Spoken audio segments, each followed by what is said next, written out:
Welcome to the Soul Sisters series, where you'll get thought-driven, inspiring topics for your soul with Vaughn Solis and Brenda Rachel.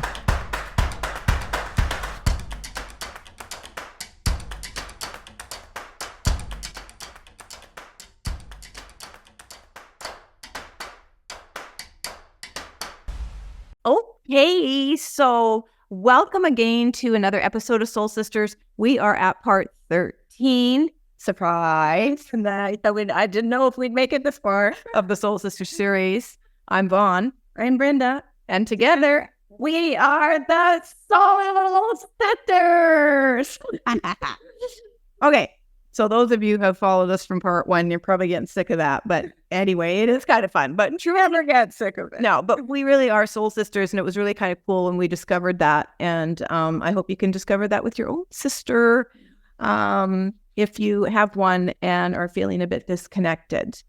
I believe we choose here to be sisters. Yeah, all family. Yeah, work through things, and you don't have to be the same to have a close relationship or develop one. Right. I agree with you. Yeah. And I think that sometimes we think about sisters as being super close because they're going through the same experiences, having babies together and stuff like that. Well, at the same time, you know what I mean? And then when you have absolutely zero, I would say zero. You can call it like us. Like zero, right? Children, I didn't. But everything's different. Our personalities, everything about us is different. Yep. And so it's kind of interesting when you have, develop some introspection a little bit later in life, because, when you start thinking about life and seeing people pass away around you or having had death in your family, that sort of thing, and you start thinking about what you do or don't want to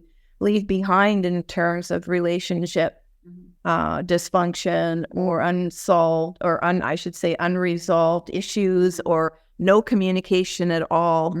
And we kind of just agreed that, let's get to know each other. Exactly what this is about. Exactly. Yep. It is getting to know you. Yeah. Getting to know all about you. I will not sing. Anyway, so welcome.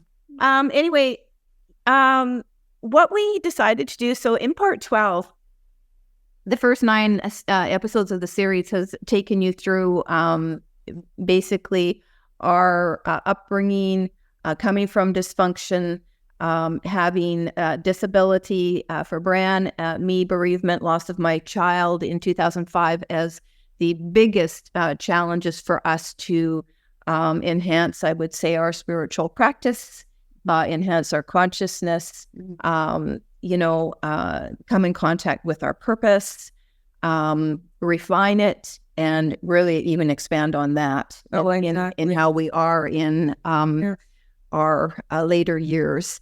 And so that's what that's all about. And then we decided to continue sort of ad hoc these episodes, however many we end up doing, until we don't do them anymore, just on things we're kind of going through and go, oh, okay, that might be a great one to sort of share because we're figuring it out. Or it's a reminder for us. Right. So today we want to talk about how to stay in a solution-oriented mindset. Last week, we talked about part 12, and it's a great episode to listen to, the small I am versus the huge I am, where I came up with this saying at the very end of that episode: source is your driving force, but literally referring to I am, all caps, as the supreme, as the source, as the divine, as God, as whatever you think of as something more than we can understand and drives us to have purpose, a spiritual practice, anything like that. Versus when we get into small I am signifying, well, I'm even getting the word today, weakness, but in our vulnerability, in our humanness. And go to that episode if you want to know how we came up with doing a topic on it. We'll explain all of that.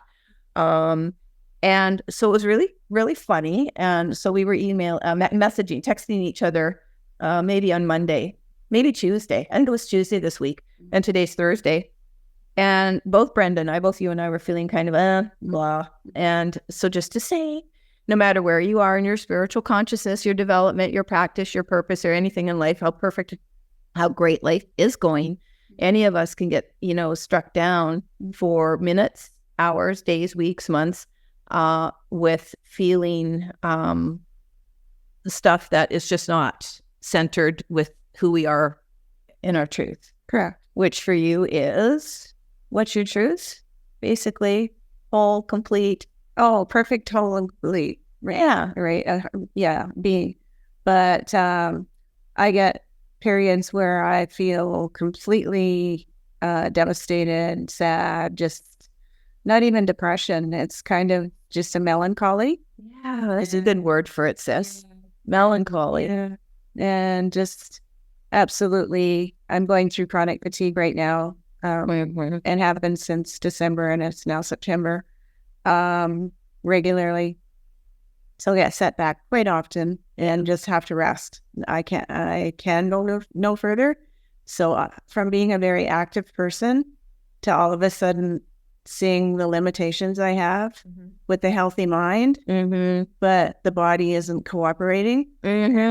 So I find that I go into my small I am limitation zone. Yeah. Of all the things I am not capable of doing. Yeah. And so here our phone call. So it was a text actually, and I think we phoned right away. You phoned me. Okay, I phoned right away because I thought, okay, I don't, I was feeling a bit bluesy, I guess too, and by all accounts, my life is going great, and just great. So we went, but what was funny is Brenda had texted me, I am all of those things. And I text back, I am, and I go, oh, wait, I better put some small letters, I am, because I know this is the human me, the ego me talking. It's not my spirit essence and soul reflecting this. There's a disconnect going on there, and that's okay. We say that's okay. And then I look back at her text, and she had done the same thing. She had done small I am. And so I phoned her right away, and I went, oh, I see you did that too. And that's so cool. I hadn't seen that in the text.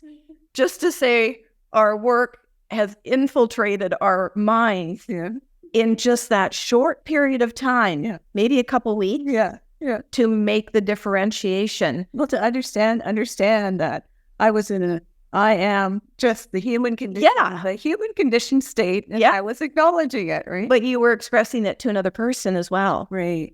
Well, that knew what that meant. Yeah. But we've put it into practice. Yeah. We have put it into our life practice. Yeah. And what that means is we know the difference between spiritually, soul, we're not that way. Human, we are. And it's okay. It's okay, because that's how we kind of get ourselves out of it, which is bringing it to our topic today in part 13, which is how to stay in a solution-oriented mindset. Try saying that 3 times really fast. I'll let you do. I had to edit my first tryout. But at any rate, and so we got talking about that. And so let's just dive right into it. Because I actually have been talking with a few people recently, and it has come to my sort of awareness that, there are people that don't naturally function from being solution-oriented. Now, obviously, this is phrased in a positive mindset. You have to already be sort of, thinking more positively, glass half full type thing to find a solution. If you're still looking glass half full, all the problems, and focused on that, and we've done glass half empty, and we have done episodes and talked about that, and I think part 10 of soul healing, and to some extent probably in part 11, because these things are so intertwined with everything we do and talk about in our life, so we keep circling back to stuff like this, ego versus spirit, and so on and so forth. But so having a go-to as your natural mindset that I am going through something here, but I know there is a solution for it, even if it's anxiety, fear, hurt, pain, distress, sadness, sorrow, whatever. It's acknowledging that humanness, but then going to the solution that is not necessarily an external thing. Okay. It's not like call the plumber. It's more like a return to center. It is a complete for me, allowing myself, giving myself permission to not be perfect spiritually and in my soul, which I don't really put that pressure on myself. But sometimes, and we've talked about that too, when you have a fairly developed spiritual practice and expanded consciousness and mindset, it can be a little bit of a contrast and even inner conflict to experience still the human stuff. Yeah. And go, I should know better. I shouldn't be creating this, or I shouldn't even, be feeling this way. I should have a solution instantly and all of this stuff. And look, life doesn't happen that way. So that's what today's all about. Just hashing it out with us and just going, okay, I think I phoned you. And the first thing I said, or second or third, was, well, let's do a Soul Sisters episode on Thursday. And we went, yep. And immediately that changed our vibration. Exactly. We both, exactly. I was smiling, I was laughing, I said, and both of us said almost simultaneously how much better we just felt in that moment. Right. Yeah. So I'm just going to go back to one thing here. Sure. So when we're talking about solution, so immediately I get flashed through my head, across my forehead, the ticker tape, soul, in quotes, SOUL. Ution. Solution. Yeah. Rather than staying in I love that. SOLE, soul by yourself. Yeah. Solution. So rather than staying in the soul, SOLE, and just solution, is seeing that there is a more spiritual way, which is through the soul, the SOUL. There is a solution, and everything is within us. We are so fortunate that we are our own dictionary, our own guide, our own whatever. If we look really deep within, we have all the answers, and we just have to tune into that place, tap in wherever to what resonates with us. Because I know for myself, when I'm in a place of allowing myself to be down or sad or ill health or whatever, I allow myself that journey. But then I say, okay, where do I go now? What do I tap into? Which part of that knowingness inside of me, where that comes from the soul, where I know I can ascend from this pit that I'm in. Yeah. And so that's what I mean by soul, SOUL, solution. I love that. I absolutely love that. I would just say tune in, tap into our wisdom. And if we don't feel we have it, ask for it. Ask for the wisdom or the guidance or the direction or the solution. We work with angels. We've talked about it all throughout our series. We're both angel healing practitioners. And I used to work one-on-one with clients for 10 years. I did that as a channel, and you worked for a number of years with clients. And neither of us are really doing that right now. We're doing this instead. But that is just to say that we both know, can attest to not only the power of, but the truth to wherever this wisdom comes from.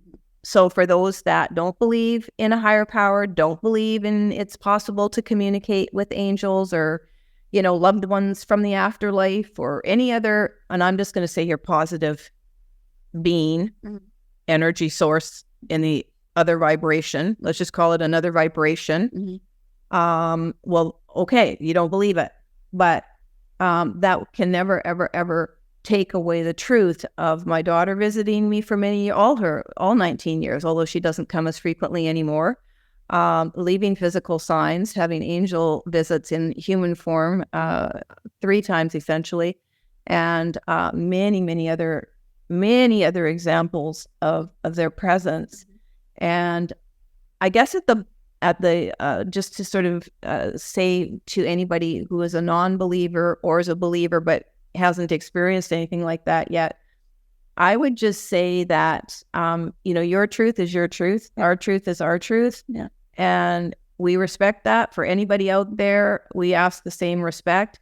If you don't believe it, that's fine. We've always said we're not here to try and get people to do something, or, you can't. It's all a personal journey. However you're going to get through this life, it's just a personal journey. Mm-hmm. But for me, I immediately felt comforted and guided by the angels. I'd already been working with them for just a few short months when Janaea died in 2005, and you had already been working with them, and then it just catapulted in the stratosphere into where that journey has taken, well, both of us really. So as authors of our books, where the angels are very, very present and part of all of the words that we express in our books, and just anything else we're doing in our purpose work in our personal life. Right. And that has helped me have a solution-oriented mindset. Correct. Right? Me too. Yeah. So let's talk for a minute I just want to talk for a second, and you can add on that if you want, just before I introduce this, but I will just say, so then I do want to start at the thing about, at a point about, allowing ourselves to feel crappy, mm-hmm. and being sick, mm-hmm. and being whatever. It isn't anything. Yeah. Take a number. Anything in the negative. Yeah, A to Z, take a number. It can be anything. But so it's okay to feel sorry for yourself, all that stuff. I think we need to actually feel that as a human. Yeah. To kind of go, okay, that's interesting. I'm feeling this. Maybe don't know why. And some of us who feel I got to be careful how I say this, but some of us who feel that we maybe have advanced enough in this lifetime consciously, or are advancing enough in this lifetime consciously, to return to wherever we return to. Mm-hmm. I love just saying infinity, to source, to wherever.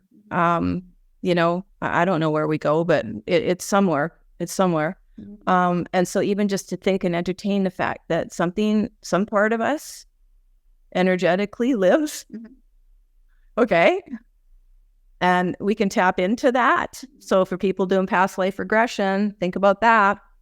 A lot of people are interested in what was my past life, and, what am I carrying in this life as a result of that? So for anybody that believes in the afterlife, reincarnation, et cetera, we're already thinking about, okay, we don't really die. So it can be, like feelings of isolation, sorrow, sadness for the earth, for the planet, same thing, but for the people, well, you add to it, because you're really good at talking in those terms. I'm not as good as it, I don't think, and we're not competing, but I'm just saying you have felt, I feel, because you didn't have a family to distract you for so many years like I did. And we pour our love into our kids and our families and spouses sometimes, and homes and everything for everybody else but ourselves. And then when we're left with the opportunity to just be with us, our soul, our spirit, just us, because we come here alone, as we know, we leave alone, right? Yep. So you've had more opportunity to contemplate that. And, and I'm just saying, you can listen, you can be by yourself and not have kids and family and all that, and still pour your heart and soul into everybody else. But I'm just talking to you specifically. Yeah. I know you've spent time contemplating this. I know you have felt things that we refer to as homesickness. Mm-hmm. So do you want to just expand on that for your personal experience, what that has felt like for you? Okay. So for me, I've lived a very solitary life. And even though I've been, was working for 48 years, big offices, 350 people, for many, many of those 28 years there, and just doing different things. So surrounded by people during the day, but I'm a very solitary person, and I am a deep thinker. And I spend a lot of my time now when I'm not around people and I'm not doing all my outdoor activities that I used to do, which was all to do basically with water and rafting, all kinds of things, but dragon boat paddling, etc. But now I have a lot of time to think. And so when Vaughn refers to homesickness, we're talking about my inner passion almost for feeling and just almost like, I want to say eat it up, but that's not the right words, but just thriving on the knowledge that there is a place that I'm going to ascend beyond here that is going to be so peaceful and just so it will be a harmonious, loving, peaceful environment where I'm going into another dimension, and that homesickness for me wanting to go there. And so I spend many, many hours contemplating what it will be like on the other side and how different my experiences will be. I don't know whether I'll remember any, probably don't want to remember any of this earth life or any of my past. But I think, but I'll just jump in real quickly because I think that we might, and it won't have any meaning for us though. I know that from Janaea. Oh, okay. It's no meaning. It's like acknowledging it. I was there. Yeah. I did it. Yeah. It doesn't even factor into for her first several years. She was 22 and she died. For the first several years of her coming to see me because I needed her. Okay, I'm not so sure she needed to visit, but maybe she did because some channels I went to, who were able to bring her through, she felt terrible for ending her life. And this is not uncommon for any medium. And I did a week-long medium training with James Von Prague in September 2015. And for one whole week, Monday to Friday, 100 of us did mediumship with each other most of the day when he wasn't doing something. It was like, get right to it, kind of like angel therapy. It was like, get right to it and start, pair up and, and do your stuff. And anyway, it was amazing. And there weren't that many like suicides. I brought one through who had been a suicide for a friend. And someone, brought my girl to me. And in all the years that it happened that, so when we were at our angel therapy, there were mediums there, people very gifted in being able to bring loved ones through and stuff like that. And you never really know who's going to come through, but when they do, it's amazing. And of all the suicides I've read about or had experienced in my own life personally, with leaving that way, although I have no judgment about it, no judgment. And the one who has gone has no judgment about the way they left, but they feel, as did my daughter, terrible for the pain their death left behind. They didn't think about that.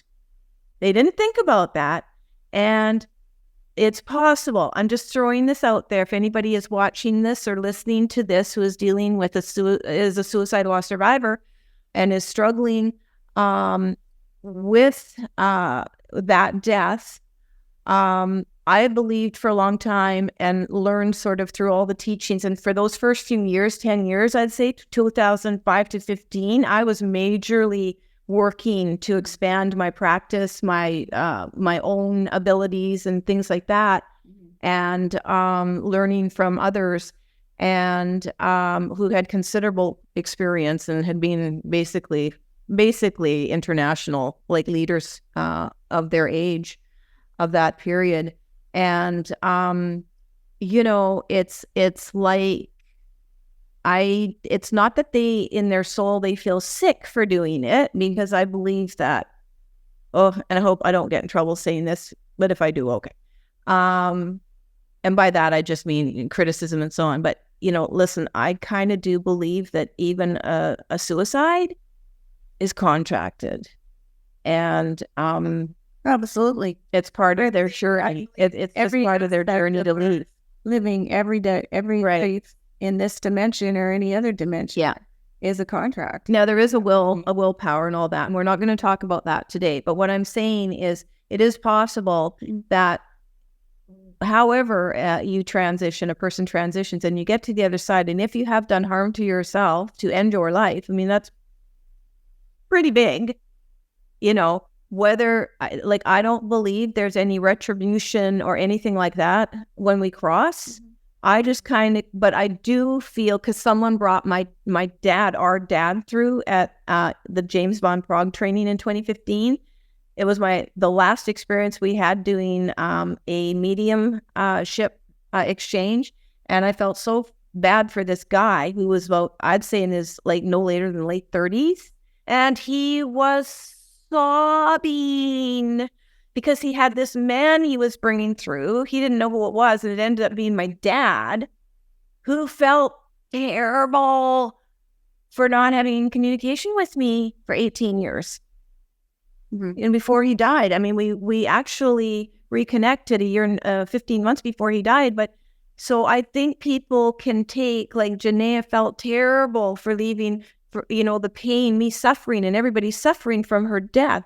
So what I am saying, and I'm sort of getting a little bit off track here, but this is important. I meant to say this for some reason, that in the other, when we transition in the other vibration as ongoing consciousness, no matter what we have done, in our life and we have left, how we make up for that in that vibration, that's nothing we know about here on earth. Right. And they don't share that. And by the way, I asked my daughter for years when she visited me why she died. And she never would tell me. Never. And we had telepathic communication until our last visit, where I was able to hug her. And it was the most amazing feeling. Oh my God, because those visits were always, I knew she was in spirit. I knew that. And looked radiant. Every single one. There was never, ever, ever anything about, past stuff that she had nothing to do with even acknowledging her life on this planet. It had everything to do with teaching me what I needed to go forward in basically my work and my personal life in my healing. So having all of that kind of, I guess, as a background has really helped me frame my bereavement in a more positive light, which, getting back to solutions, and this feeling of emptiness, I think I started that with this homesickness. Who wouldn't want to go home to that? Right? They are perfect, whole, and complete, but they don't see it that way because they don't need to. Right. They just are a vibration of the purest light energy. And you could say it's light. Most of them don't come to us as light. My experience. No, I'm just saying. But we are light. I know that we are light, but light's an energy.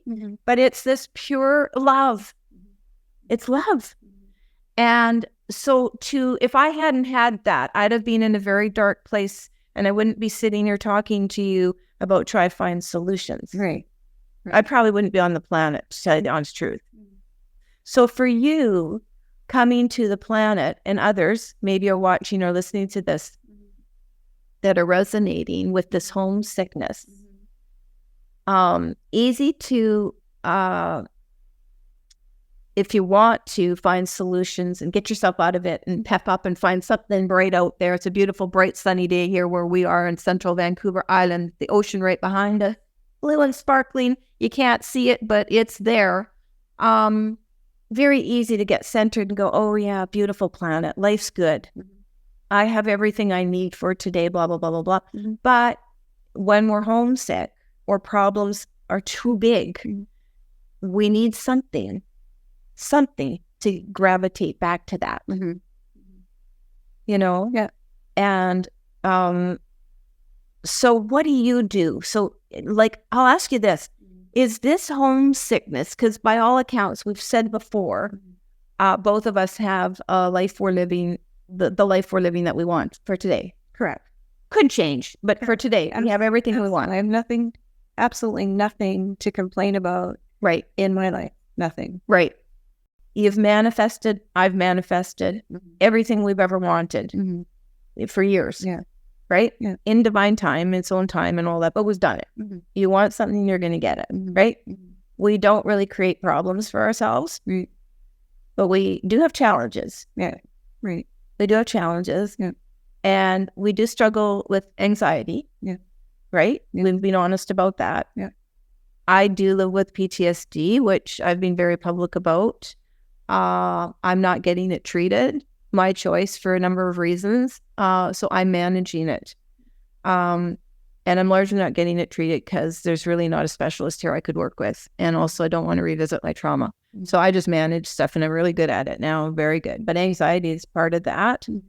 And anxiety, I think, is anxiety related to fibro? Yes. It is, eh? Yeah. Anxiety and Why chronic fatigue. Why do they ever say, did you ever find out how anxiety relates to fibro? No, because I don't really know if they really know too much about fibro. But it is, true. Right. But they have pinpointed that anxiety is related to fibromyalgia. So a lot of people are anxious. I'm actually wondering if a lot of people are anxious because they're homesick. Well, Worth thinking about. Yeah, it's worth thinking about for sure. I think for me, it's just because I know that the other side is not like here. I know. I just know that.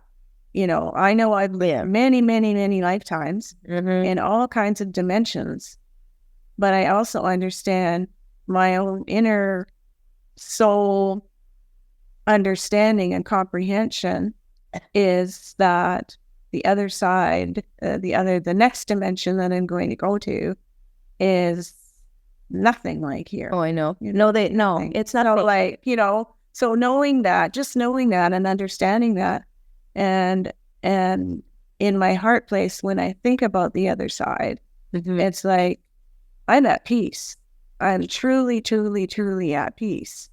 Is that your solution, that like for when you're feeling homesick, heart sick? I love how you said, did you say heart sick? Well, in my heart, yeah. Heart sick. I didn't say heart sick, but that's... Well, what did you say? No, I just said that knowing it from my heart, about the... Oh, okay. Yeah. Because I heard heart sick. Yeah. Well, maybe when I edit this, you will have said heart sick, but you didn't even know you said it. Could be. Because to me, heart sick was, I'm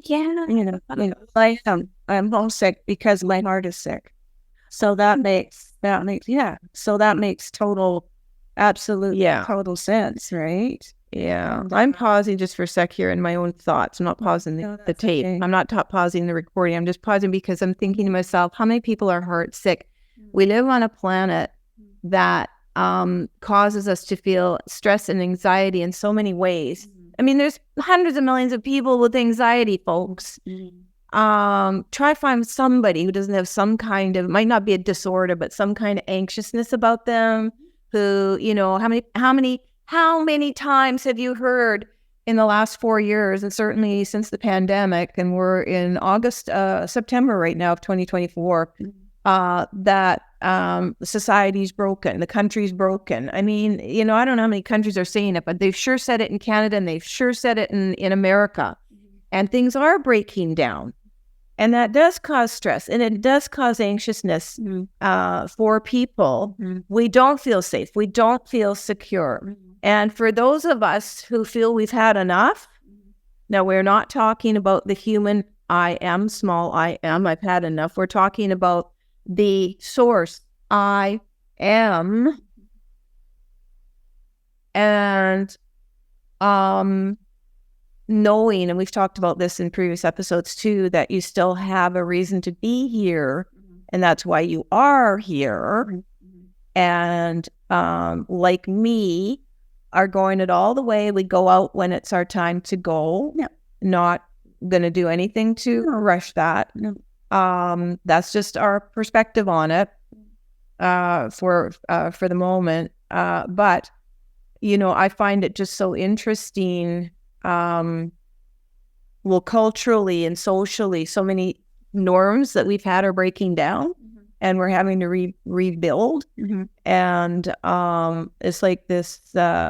It's like maybe this is necessary for a new consciousness group of people. Like even if you look at the latest generation of babes coming in, and very young children, and I think they're far advanced than, you know, what we have been in previous generations. They're very talented. If you watch talent shows and stuff, and they're getting up there at 8, 9 years old, 6 years old, performing in front of thousands of people with gifts that you're going, what? Yeah. What? Yeah. And it really made me think, I wonder if society, humankind is advancing consciously in its own way. And we are part of the generations that didn't come in, weren't birthed in that are part of the breakdown. And anyway, it's interesting because you can only rebuild once you've had a breakdown. Correct. So you know you need something to totally demolish and disseminate. So whether it's health, disseminating my body and breaking everything, many areas of my body down and having them rebuild. Yeah. And all that kind of stuff, or relationship or whatever.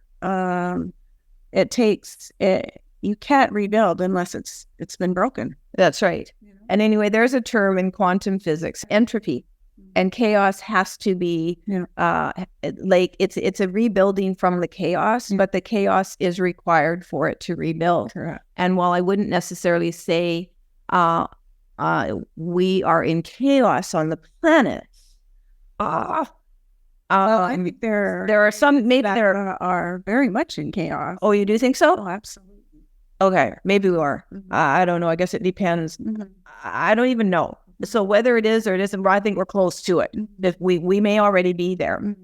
So it's no wonder that you feel homesick and heart sick and soul. I was just going to say, I wonder if we can be soul sick. Probably. I mean, I don't know. Because I think everything stems from the soul. Everything, like our soul contains everything. So that's where it starts. Yeah. So if we're in part 10, we've done soul healing. Yeah. And now if we about soul sickness, sorry, we're backtracking here. But we are, but we're having this conversation that we're meant to have. But I mean, I'm thinking about it because we're understanding that's what we're talking about, the soul and about solution. Yeah.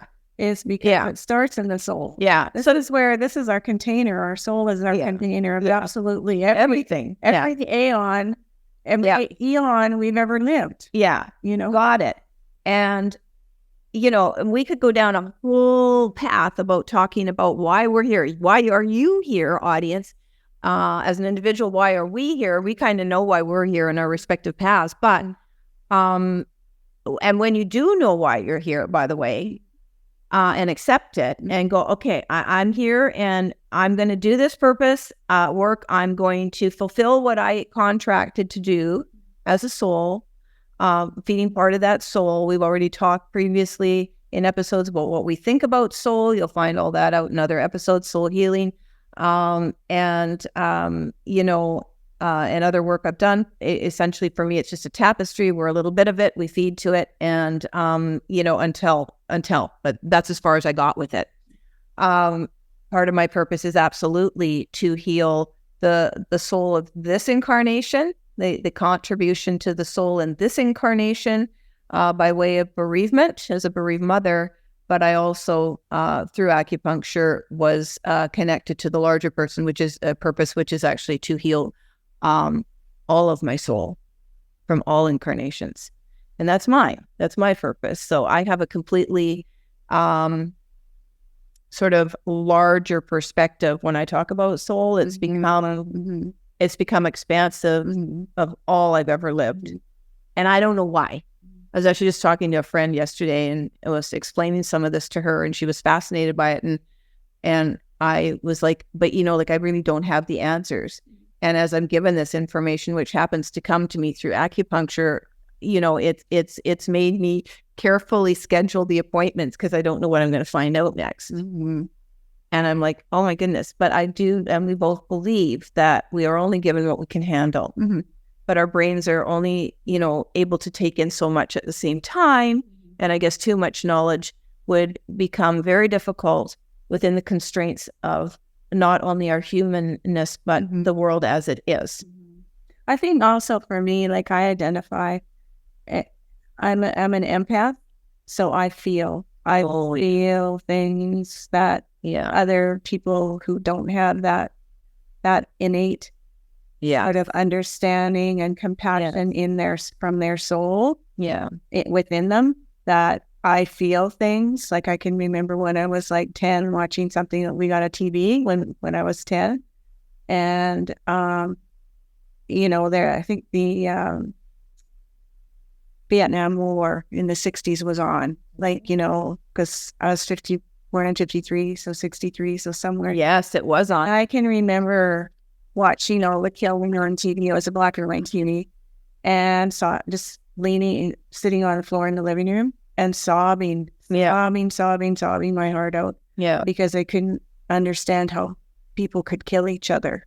Yeah. And then actually seeing them kill each other. Yeah. That was like, in my 10-year-old mind, was almost incomprehensible. So I think having that quality as well, it's not just kind of being able to brush things off and saying, oh, well, this is life. Things happens, crap happens, like whenever, or this isn't happening in our country. Aren't we lucky? Yeah. It's like, I internalize. So part of my soul healing is to understand that every situation that's going on in the world, it's not my reality. It's not a part of my reality. I haven't created being in that particular situation. Yeah. And so if I can allow myself to say, those people are having that in their reality, but I don't have to internalize it in my reality, right, to the degree that I was before. Oh, that's so good. Kind of releasing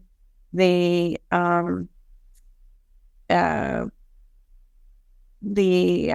want to say that I don't know the word that I was putting on the pressure that I was putting on myself to say how can I stop this? Yeah, how can I fix it? Yeah. And well, we can't. We can't. No, I know. But how many conversations did we have about seeing world peace before we die? Yeah. I don't know. Brenda used to believe in it, and I was always the one that was a little more skeptical. Yeah. We're talking even just maybe 2-3 years ago talking about that. Yeah. Before the pandemic. Pandemic. That kind of, I would say that's where I saw like more global.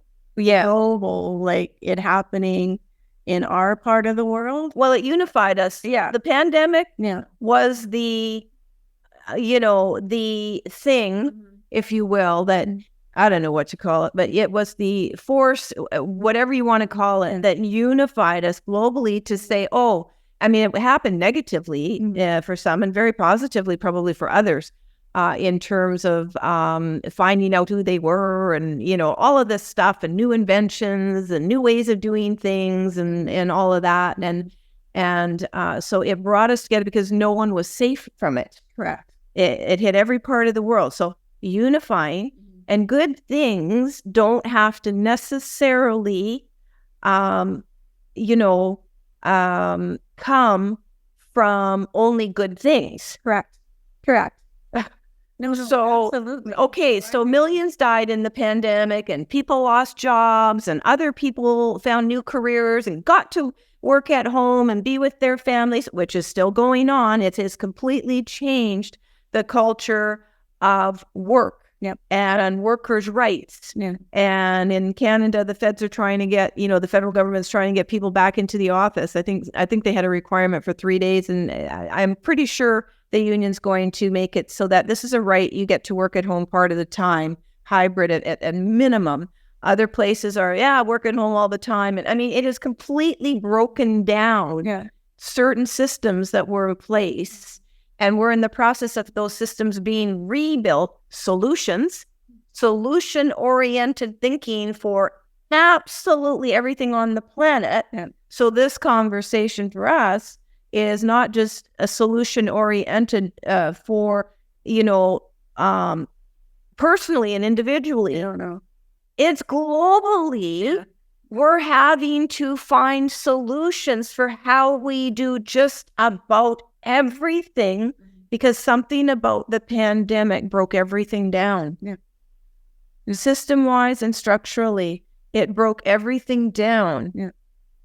And one of the things I noticed, we're going to get back to solution in a second, but I just want to say is, so we live we live in a seaside city in central Vancouver Island. So water is like right there. And in our little downtown, we live in a small city. And in our downtown core, we have a wonderful sea walk, Mm-hmm. And I noticed my husband and I go down there, periodically, and you can go and do the 2-3 mile walk, whatever. And it's just lovely. And the last time I went, or the last few times we've gone, I noticed a lot of people are walking, head down and minding their own business. And we actually used to live down there. Our first 2 years in our city, which we moved here 8 years ago, we lived down there on the waterfront. And everybody's like, hi, hi, hi.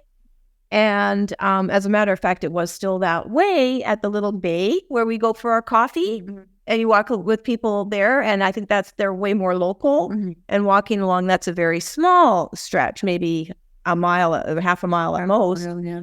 And everybody says hi there. But in the downtown area where it's more likely to see people traveling, so tourism, things like that. We're not a big tourist city, but there is some tourism. And I was so shocked. This happened just 2 weeks ago, but it's being repetitive. It's been repetitive since the things opened up in 21, Mm-hmm. 22. Mm-hmm. And that's a sign of people being taught, don't touch. Mm-hmm. Just watch your space, preserve your space, everything individual, Mm-hmm. and survival. And it is this whole protective measure for the individual where connection is extremely limited and selective, i.e. family and close friends. And it was shocking to see, Yeah.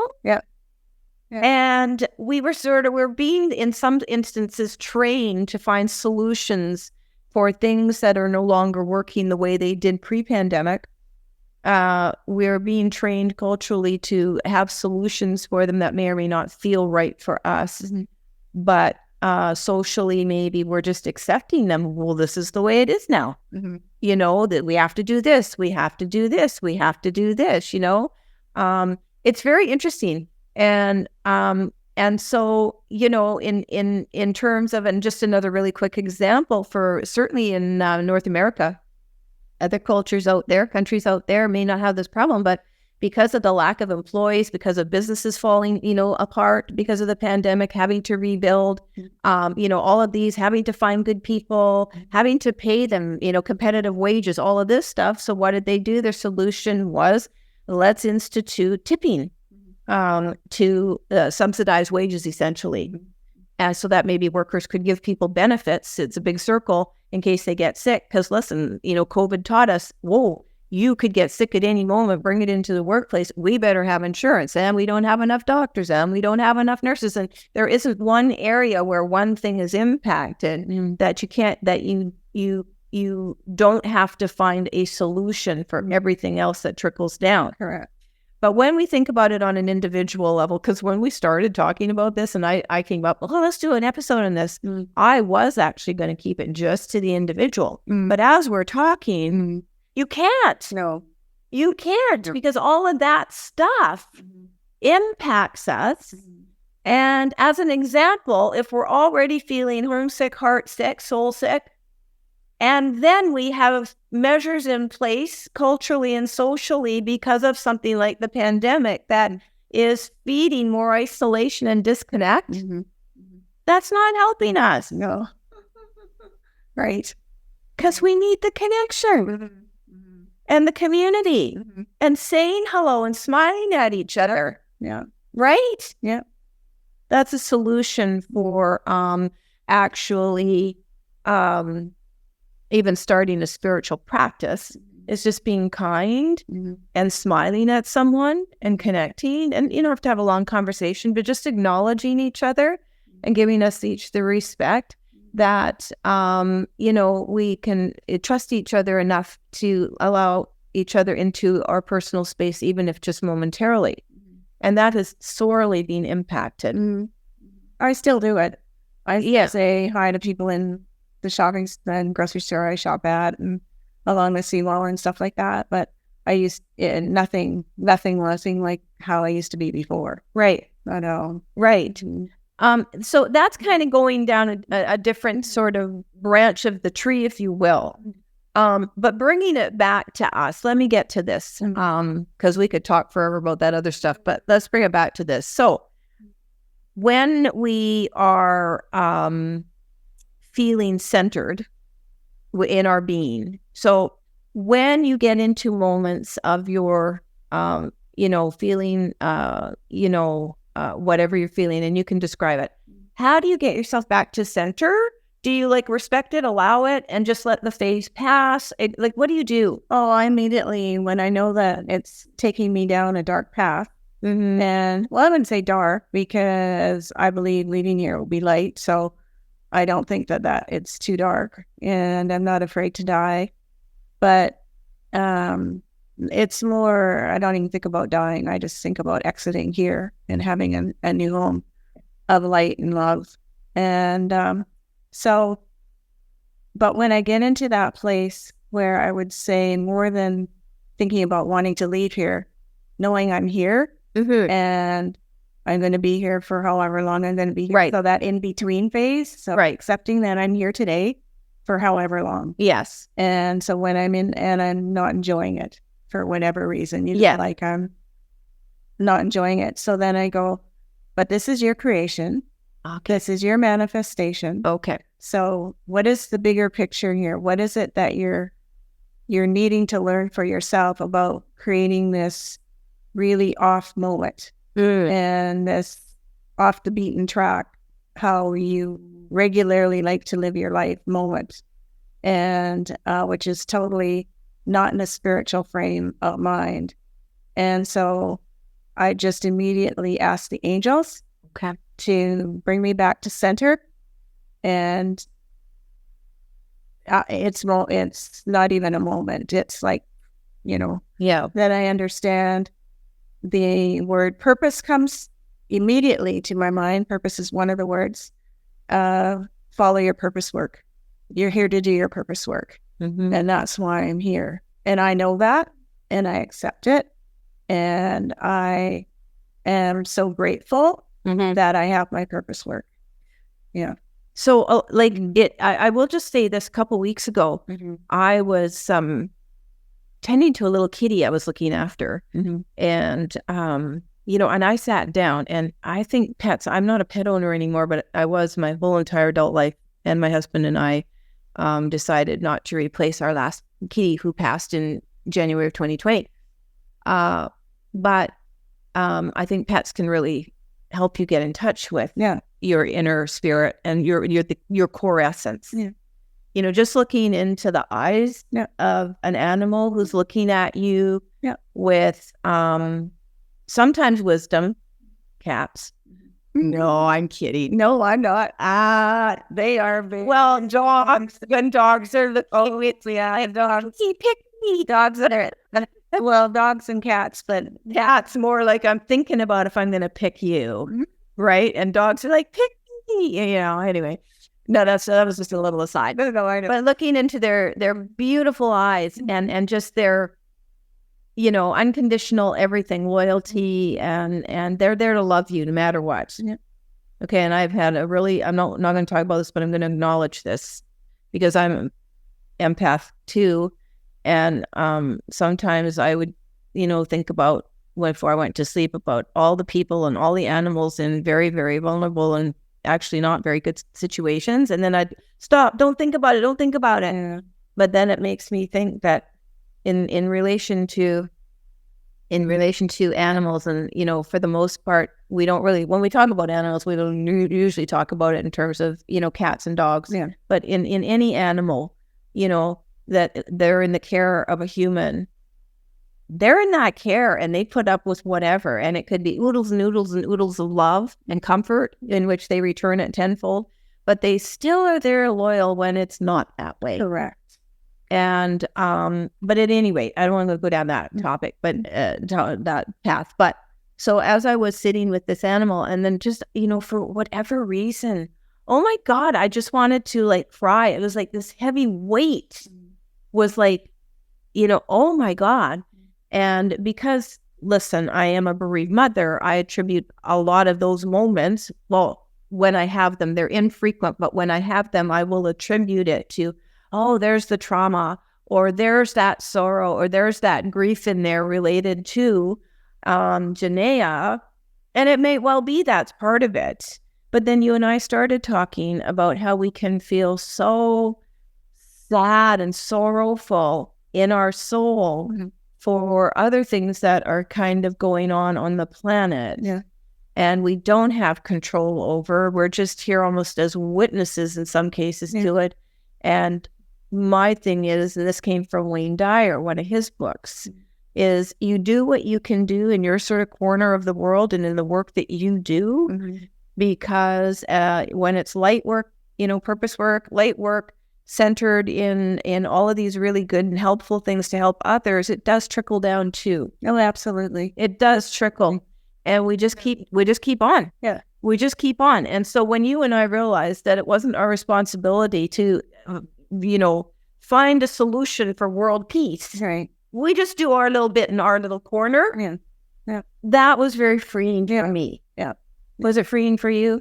Yeah. Yeah. Because I understand what my purpose is. Yeah. And yeah, as an individual. Yeah. Like that, and what I have been gifted with to be able to do. Yeah. And I'm just very grateful for that. Yeah. Yeah. And I believe the more I delve into my own deepening awareness, the more I understand the earth is a perfect place for, certain entities to carry out war and all of the darkness. This is a perfect place. As we said before, a smorgasbord of suffering. Take your pick. A to Z could be anything suffer. This is maybe the planet, and perhaps it's the only planet in our system anyway that offers this, And we've had talks about it too, also choosing to come to this planet. We're not going to talk about that today because we both believe there are other places you can I go. sometimes think I bought the wrong ticket. Yeah. I think we got on the train. I got on the wrong Train is me. Okay, I'm not you. But anyway, no, I've just got this image of somebody. But it turned still with me. I actually did do that once. Then into where was I heading? I was heading somewhere, and I think I did get on the wrong train. I was going to go to Morocco, and I really needed to go to Spain. Holy crap! And I was like, I don't think it's the right train. And I'm looking over at a train across the tracks, and I literally bailed. I got off and ran over there. Oh my God, it's kind of funny. That is funny. Are you on the right or wrong train? But it's one of the reasons I think we've probably gone down. We didn't know what we were going to talk about today. No. Bren came over and, I said, you know what? Like, I really have nothing. I don't know what I'm going to say. Yeah. So we'll just, and she's like, yeah, I don't either. So I said, okay, well, let's just let the words come out of our mouth. Yeah. And it will impact those that are resonating and want to hear this stuff. So I'm quite surprised we're talking about this stuff. Me too. Yeah. Well, I am, but I'm not. Yeah, I know. Because I really was going to actually focus it all in the small I am human ego to all these little, nuisances that we deal with on a daily basis and have to find a solution for it. And things like, oh, crap, this broke, or, the car won't start, or any number of things that are basically nuisances. Yeah. Now, when we get to the bigger things of lost jobs, relationship breakdowns, like life events, death, sudden death in the family, longer term death, but big things like life events, that are impacting and painful, and getting yourself out of the mindset that can trap you in all of the negativity, the small I am miserable, I am, whatever, put your own adjective there. The thing that is coming to me, that understanding and sharing about this awareness of everything we've talked about today on a much, much different and expanded level, is really kind of like the umbrella to understand that gives you the foundation to solve anything else. That's why we talked about it, is because I could sit here and say, well, you can do A, B, C, and D when such and such hits you in bereavement. But I only have that knowledge, and also as suggestions, by the way, simply because of the umbrella knowledge and being essentially wired to be a student of life and explore all these other things, which makes anything we experience in human stuff, I don't care what it is. We've all been through breakups and job loss and money problems and, moving and, all of that stuff. Most of us have been there if you're on a certain age. And if you're not there yet, guaranteed you're going to go through some of that stuff. It's just part of living. I call those sort of just life experiences, events on a scale of losing a child, for example, or events where you are incapacitated, and it's completely changed your life. So living with illness, disease, things that have impacted you and causing them to be an event that utterly changes your life. Well, I would just, I would just throw in here that, again, we're just talking about our own personal situations. Yeah. Because absolutely, there are many people who have ascended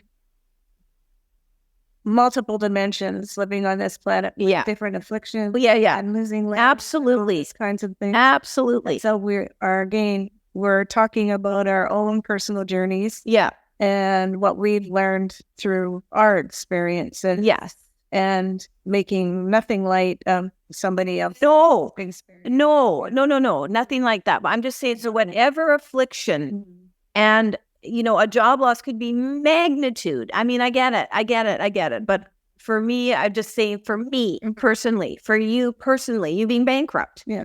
You went through bankruptcy. I've gone through so much financial hardship in the past. I put a stop to it when I understood what was going on, and I was able to finally put a stop to it.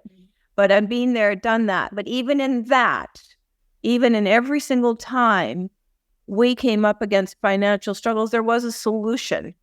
And so what I'm saying is, so when you take it away from all the larger stuff we did talk about in this episode, unintentionally, quote unquote, but obviously intentionally from a higher level, the solutions for problems, for anything, from any experience or life event, they have to come from a consciousness of trust and faith. And I need you to jump in in a minute too. But, I'm thinking back to, just feeling super challenged to get out of bed when Janaea died, and to feed the fish and take the dog out and care for my 13-year-old son at the time. And this went on for a few years, and get a job because there were money problems, and, on and on and on and on and on it went. And the anxiety from the PTSD has always stayed with me. So I'm 19 years in, and I still can have periods of anxiety. So taking it to this human level. So for everything that became a mountain that wasn't even on the radar for other people, starting a new job, just like terrified to do anything new, terrified to travel, just all of these things that eventually I had to very, very slowly incorporate back into my life. And I'm working on confidence today, folks. So it is an ongoing transformation and process for me, but as it is for most people. But I'm just saying, I always was like, solution. I got to find a solution. However, it really wasn't until I'd say more recently in the last year and a half, that I understood the anxiety as a driver of getting into survival mode and can't find solutions in survival mode. It's very difficult unless you've got someone to kind of rein you in and help you with it. Go, okay, let's take this. So step by step, looking at what you're actually dealing with and taking it literally one little piece of it at a time. Yeah. What do you need to do next? It's like a Rubik's Cube. So you know where you're trying to get all the colors on the same color on all sides? Yeah. So it's just taking one little piece of the Rubik's Cube and turning that to one color, one different color. That's when you're trying to work with anxiety and change something. And so imagine doing that with all of the however many little sections there are in a Rubik's Cube of doing that. But for us, the way I'm seeing it in my mind with me who has anxiety, how so difficult turning it to just a different color. Yeah. And oh yeah. You know, like it's when you're in that I'll almost say comfort zone of anxiety, because when you're in anxiety, you know you're in anxiety. It's not like, oh, what am I going through? Like those of us, I believe, who have anxiety and are anxious know we're anxious. Oh, for sure. You know, like that. So, I mean, we don't need to identify what am I. Oh, yeah. No. You know when you're having an episode. Yeah. You know when you're having an episode of anxiety. Yeah. But I do believe that, and unless you know it, so you see, I didn't understand it until 10 years into my grief. Actually, I didn't understand it until 2018. So, 18, is that 13 years? 13 years into my grief when I read Dr. Bessel van der Kolk's The Body Keeps the Score on PTSD, an amazing book, and how the brain is functioning and what the brain is doing in trauma, of which anxiety is part of that. Okay, so same thing in anxiety. And you don't have the capacity to really sit down and go, okay, so, you know, I need a solution here. It's panic. Sheer panic. And why we're panicking is that the great fear is whatever it is for each of us, whatever our fear is in that moment, it is all fear based, obviously. So, you know, and we want control and things like that. We want things to be perfect. You know, if something breaks in our homes or something, we want things perfect. We want things. I don't want problems. In the final analysis for me, it's always about, I just want my life to go really smoothly, because I really don't want anyone else. The core root of it, you know, is it for me? I don't want anyone else dropping dead, and I have to deal with it. That's the basic thing for me. And everything else that I want to control, all of these other things are just things that give me a sense of control.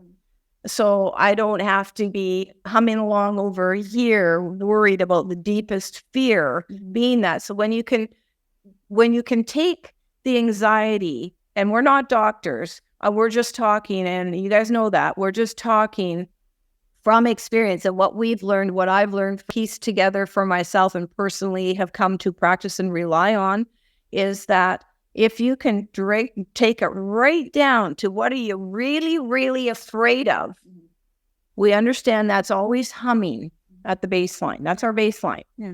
Okay. And is it ever going to go away for us? I don't know. But as long as I know what it is, then I can find solutions for the things that might set me off, trigger me in anxiety, that are really big triggers. And then once I've got solutions for that, then I know that the smaller things, like, is the package going to be delivered to my door? Stuff like that. Why? Well, because I don't want to run around my building looking for it, essentially. So, you know, then those things, the solutions are much easier to find, because I'm in now a much calmer state, because I found solutions for the other really big things. And my really big thing, and I will be very honest about this for those of you who might be relating to this. So when you're a bereaved parent, our natural inclination is to be terrified we're going to lose another child. So very sadly for my son, he's had to live with that for 19 years. He's now 32. Thank God I did have a surviving child. I love my son to bits and pieces, but it really wasn't until this summer he even thought of, and certainly, that we together found a solution to put a Find My phone, switch it on the iPhone, so I can see if I need to, if I'm worried about him, I can see he's A-okay. Oh, here he is. And that was all a result of me, constantly worrying about him as he lived alone and didn't have me as an emergency contact and things like that. And I've lived for years with, because we live in different cities, this is at the core root of the vibrating, the baseline there. And so naturally, if I'm always in a state of anxiety because of that one thing, okay, everything else that would be not so much of a problem now becomes a problem. Fixing that this summer and putting medical alerts on our iPhone, knowing that should anything happen to him, so for all people living alone and not having an emergency contact, this can be huge for a loved one to, feel less anxiety if you are struggling with that and worried about a loved one. We have a medical alert on the phone, so as contacts, so should anything happen, the phone is unlocked immediately. They can notify, the contact that something's happened. You don't want it to happen, but it's just proper, planning. And you can tell where someone is. I haven't said to my son, you can turn that off, and he hasn't, and I am beyond grateful he hasn't, because it's allowed me to simmer down that. Well, you needed to know. To just uncalm. You just needed to know where he was. Yeah. That he's safe. Yeah. Not necessarily where he was, but I'm safe. Yeah. And so I've learned how to manage that within me. And I'm forever grateful we did that, because it was something that I struggled with for many, many, many years. So that's a really big thing. But in listening to this episode, you might want to, I would invite you to think about what is at the core of your greatest anxiety. What is feeding that? Everything else, there could be millions of other things, but what is feeding that? And even the stress, and sort of bring it down to the common problem. Like, that's not the right word I want. Reduce it down to the number one thing that's really driving that fear, causing the anxiety. If it is a disorder, obviously that's a little different, but in a way I don't think it is, because there is a reason for even disorders. Yeah. Right? So I'm just going to say that. But even as to the best of your ability, with or without help from a therapist or other loved one or whatever, we've often worked together to narrow things right down to its common denominator. This is what's happening for me. This is why, and these are other triggers. Then you can get yourself in a calmer state, and then you can decide, do I really want to worry about that package arriving at my door? And at what time, if it comes in the afternoon or in the evening? And I mean, I'm using that as an example for me. And I get to choose and go, well, you know what? If the package doesn't come, I can do A, B, or C. Boom. Okay, done. I don't need to worry about that. And that's sort of my process today for just going, you know what? I can't have this eating away at me, because when we worry and when we are in a state that we are terrified of something, so in other words, we don't have control over it, right? That is not good for us. No, exactly. What would you like to add to that? I think you've covered pretty much everything. I guess just for me is, I just try now, when I know that I'm in a heavy duty state of anxiety, is to sit and just take a breath. Yeah. And go, okay, on a scale of 1 to 10, where am I with my anxiety? Oh, that's a good one. What can I do? So 1 being like, I can take a few breaths and whatever, and a 10 being like it's out of control.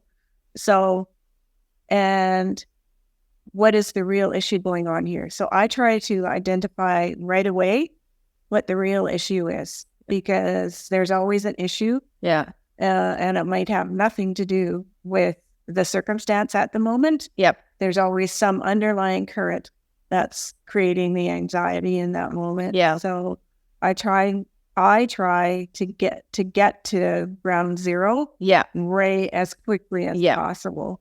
And then if it becomes something that is just like I'd say like a 6 or more, that is extremely, extremely challenging, then I just walk myself through the process and say, okay, what are you really dealing with here? And then if I have to take some action, and whatever it is, then I start, looking at ways of, I try to find a solution immediately.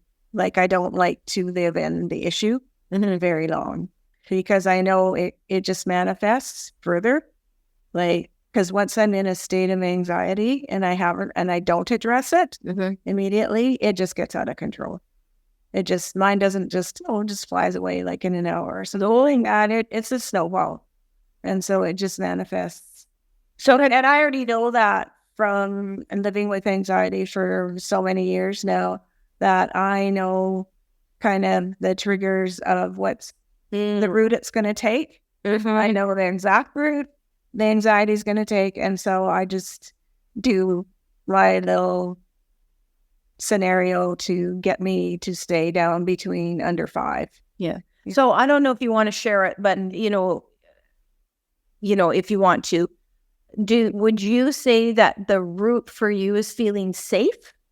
No, my anxiety has always got to do with, do I feel safe in my home? Do I feel safe not so much in my car, but feel safe, just in general. Yeah. Feel safe. Yeah. So me, it's the safety of my son. I've never even really thought about myself.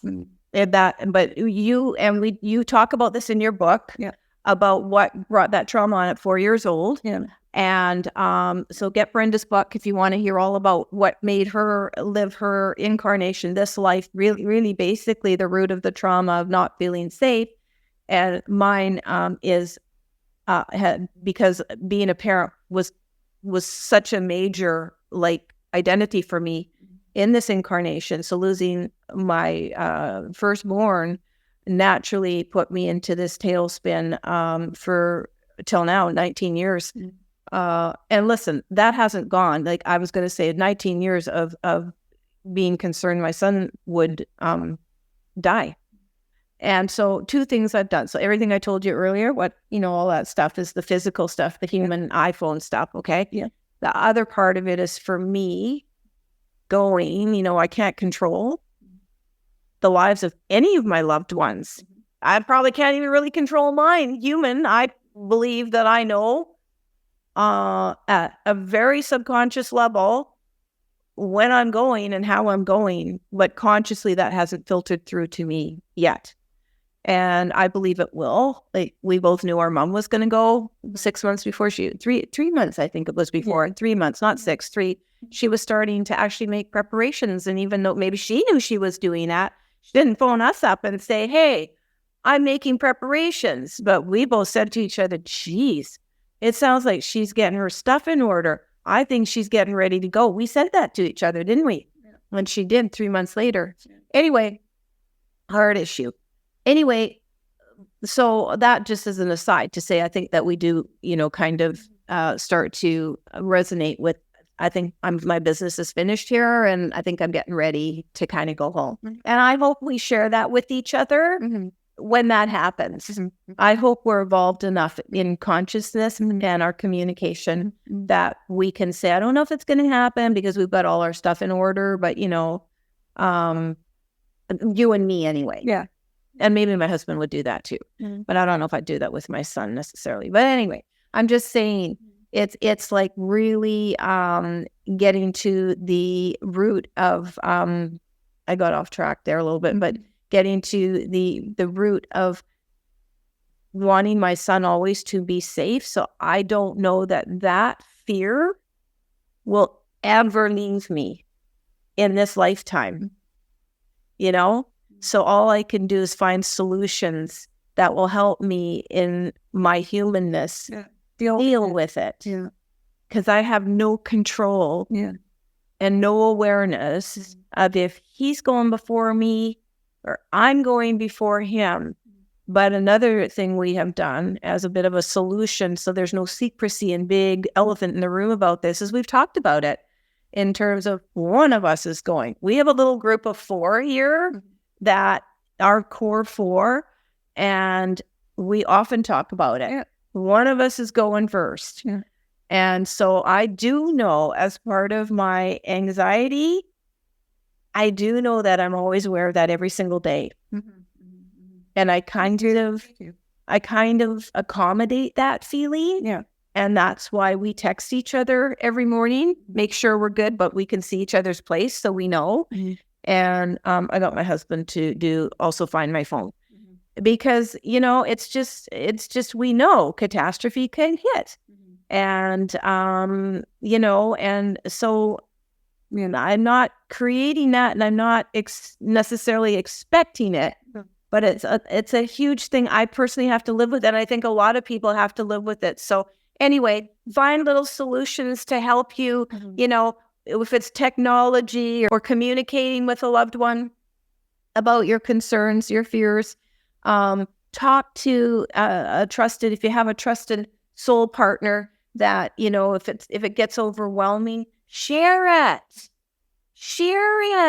because that'll eat away at you when you try and solve a problem on your own, don't you think? Yeah, but yes, I do. But I also want to say that until we ourselves can acknowledge from within what the real issue is, it's not possible to share it with another individual. So we have to identify, or I should say I have to identify at my core what the real issue is, not what a kind of a cover-up issue. I have to get to the real issue and be totally honest with myself.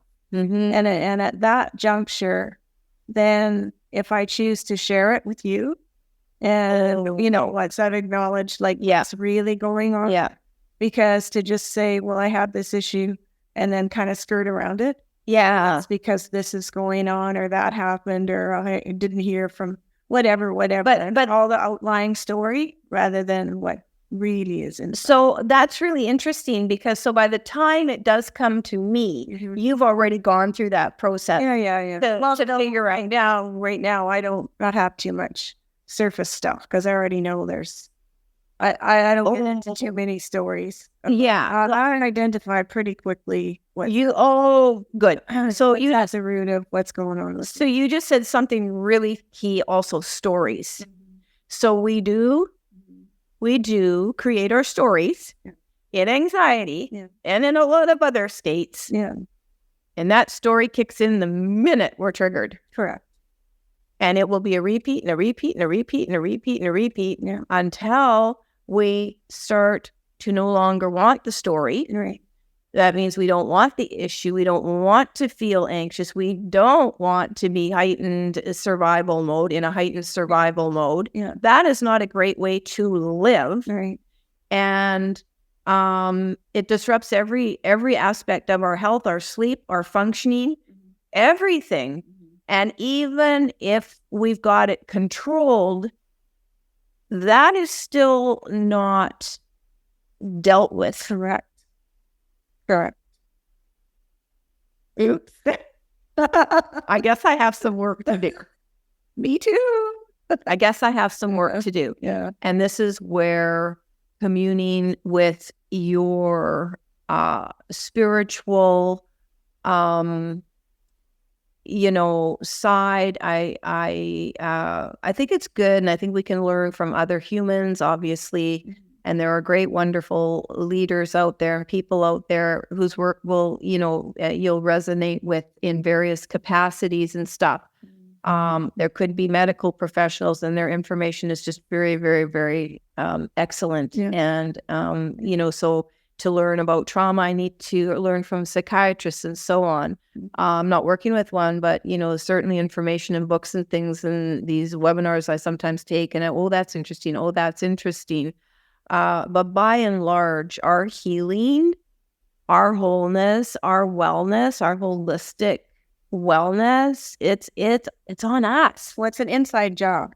Okay. I like that. Inside job. It's not an outside job. Nobody can fix us. So we can go to any kind of consultation service we choose to. And which is absolutely great. And I think very, very necessary in different situations. To not try and figure things out by ourselves. But in the end, we are the only ones who can identify what the issue is and deal with the issue. Because when we're dealing with it, even when we get direction from a professional, we still are the ones that have to deal with it. Exactly. Right? Nobody can give you a magic pill to make it go away. Right. No vice is going to deal with it.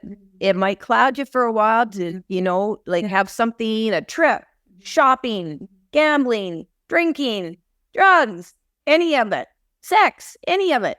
It could kind of dull it, make it go away just temporarily.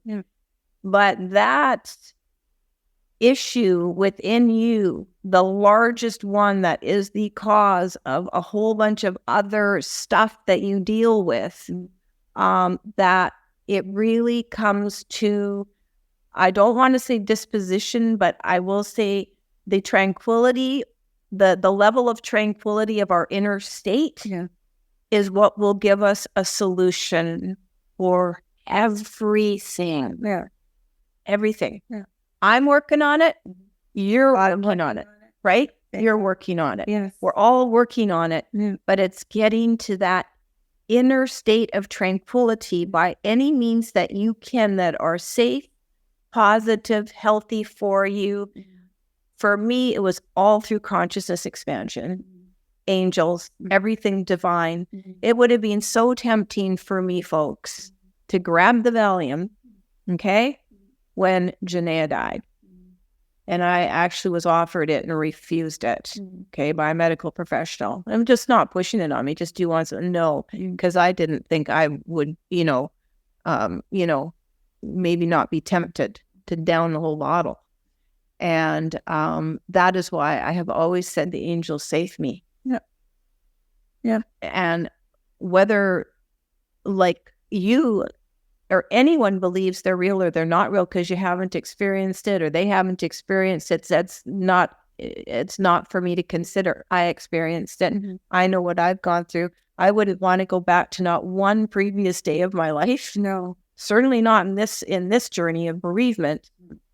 But I can see, looking back over 19 plus years, the healing course I took, and I right away was wired to find a solution to this suffering.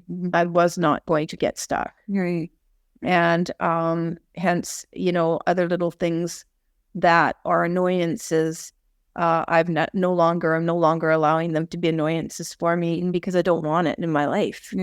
I don't want it. So I'm aware that stuff could still hit me, but I am making the conscious decision as of late to just go, you know what, you're going to stay calm.